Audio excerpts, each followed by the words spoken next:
how's it going? Matthew Bailey here, and welcome to another 2022 movie review. And this time it is going to be on another classic MCU film that people were so hyped for, and that is Doctor Strange in the Multiverse of Madness. Now,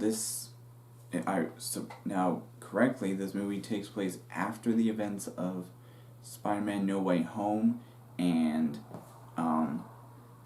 involves obviously the situation with the multiverse, because as you kind of saw in Spider-Man No Way Home, spoilers if nobody has watched that movie yet. It's been out for quite a while, so I think most of you have seen it, but spoiler for Spider-Man No Way Home, Peter unfortunately messed up a spell that Doctor Strange was trying to cast to make everyone forget that Peter Parker was Spider-Man, and when he realized that everybody, even some of his close friends, family, and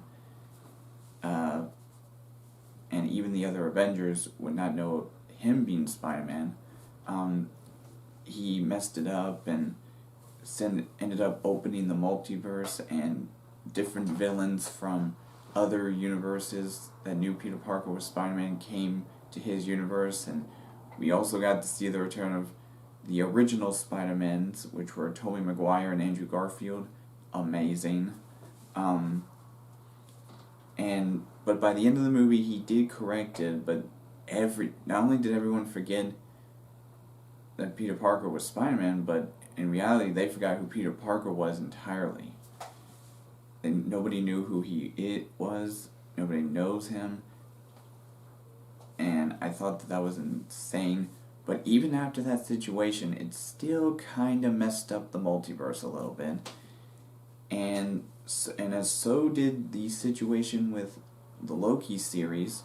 If y'all have not watched the Disney Plus series like WandaVision and Loki, specifically with Loki, it was revealed that what Sylvie did at the end of that series, if you don't know who Sylvie is, you might want to go watch the show. She was a female variant of Loki who stabs someone who was in charge of keeping the sacred timeline in balance, and she was so pissed off with how he ruined her life and all that sort of stuff. But when she realized what she had done, it was too late, because by then both the events of Loki and Spider-Man No Way Home basically ripped open the multiverse. And that's what this movie is basically about.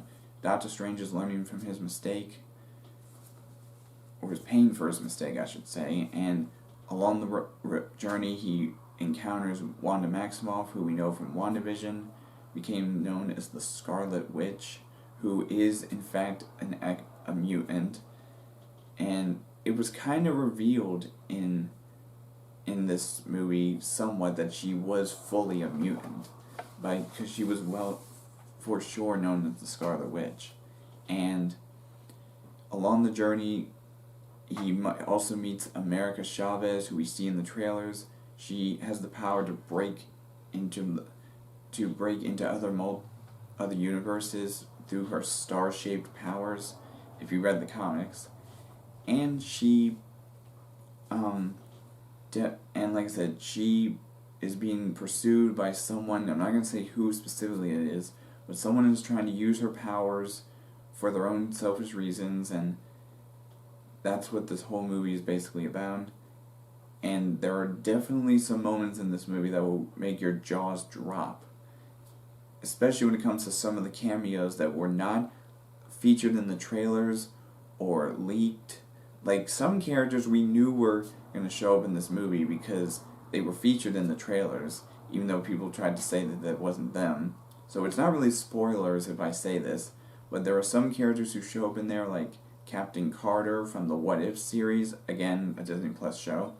We have, and the only other character we know of is Captain Marvel, but not the Carol Danvers Captain Marvel. This is a version of Captain Marvel who is actually being played by Maria Rambeau.